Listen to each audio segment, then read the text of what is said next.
আজকের মাহফিলের প্রধান মেহমান যিনি, আমি তো মনে করি তিনি একটা জীবন্ত আল্লাহর মুজিজা।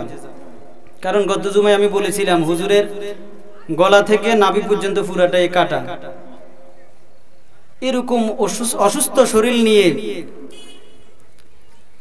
বাংলাদেশের আনাচে কানাচে যেভাবে কোরআনের খেদমত করতেছেন, উনি যখন আসিয়া বসবে দেখবেন চেহারার সাথে শরীরের সাথে কোনো মিল নেই, গলার সাথে আওয়াজের সাথে কোনো মিল পাবেন না। আল্লাহ এরকম একটা মুজিজাপূর্ণ একজন আলেম আমাদের মাঝে আসছেন, মুহতারাম হাফেজ মাওলানা আতাউর রহমান নরসিন্দি। একটু পরে আমি মনে করি হুজুর বসার আগ মুহূর্তে জায়গাও পাবেন না। কোথায় কাজির হাট, মুরব্বী মানুষ চলে আসছে হুজুর আলোচনা শোনার জন্য। কোথায় চৌমুহনী, অনেক দূর দূরান্ত থেকে হুজুরের নাম শুনে মানুষ চলে আসে। ও মদিনারে তোর কাছে গেলে আমি কত সুখী হতাম জানি, তোরে আমি বুঝাইব কেমনে।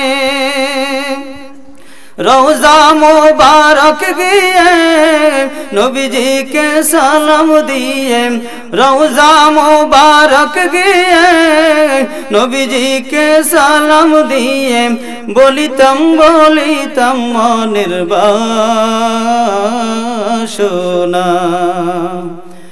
ও মদিনার মাটি রে সকল সুখ বুঝি তোর কপালে।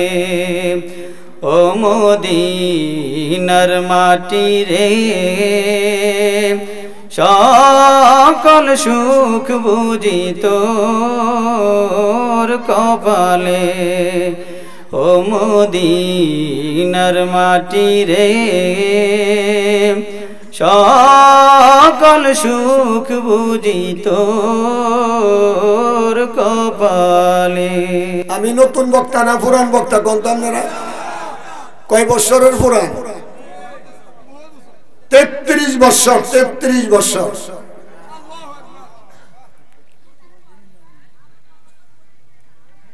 তারপরেও বক্তার বাড়িতে গিয়ে আবার খবর নিছে গোয়েন্দা দিয়া, বক্তা তাদের সরকারের পক্ষে কথা বলবে না তাদের সরকারের বিপক্ষে কথা বলবে।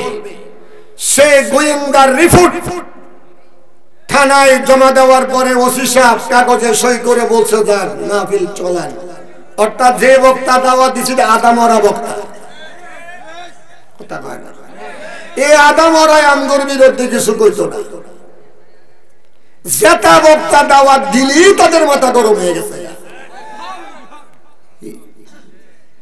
এই পরিবেশ থেকে যে আল্লাহ পাক আমাদেরকে একটা শান্তিপূর্ণ একটা পরিবেশের ব্যবস্থা করে দিয়েছেন, সেটাও যুবকদের উদ্যোগে।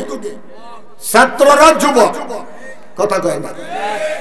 বিএনপির আন্দোলনে সম্ভব হয় নাই, জামায়াত ইসলামের আন্দোলনে সম্ভব হয় নাই, হেফাজতে ইসলামের আন্দোলনে সম্ভব হয় নাই।